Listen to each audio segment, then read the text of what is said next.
watching.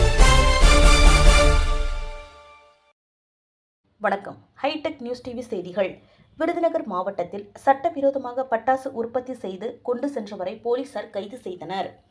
Virudhunagar மாவட்டம் ஸ்ரீவில்லிபுத்தூர் அருகே உள்ள வத்ராயிருப்பு இருந்து அர்ஜுனாபுரம் செல்லும் சாலையில் உள்ள தென்னந்தோப்பில் சட்டவிரோதமாக பட்டாசு உற்பத்தி செய்து சிவகாசி விற்பனைக்கு கொண்டு செல்லப்படுவதாக வத்ராயிருப்பு காவல்துறையினருக்கு ரகசிய தகவல் கிடைத்தது. அப்போது ரோந்து பணியில் ஈடுபட்டிருந்த காவல்துறையினர் அந்த வழியாக அட்டை பெட்டிகளை ஏற்றி வந்த டிராக்டரை நிறுத்தி சோதனை செய்தனர்.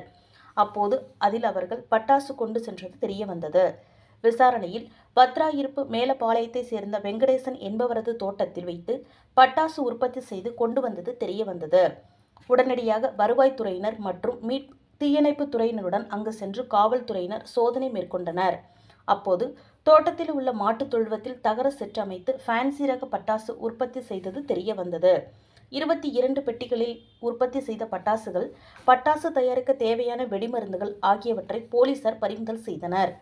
இதுகுறித்து தோட்ட உரிமையாளர் வெங்கடேசன் மற்றும் ரவி ஆகியோரை கைது செய்து விசாரித்து வருகின்றனர். மேலும் இந்த வழக்கில் முக்கிய குற்றவாளி செல்வம் என்பவர் ஆவார். சிவகாசியில் பட்டாசு கடை நடத்தி வரும் திருத்தங்களை சேர்ந்த செல்வம் என்பவரை காவல்துறையினர் தேடி வருகின்றனர்.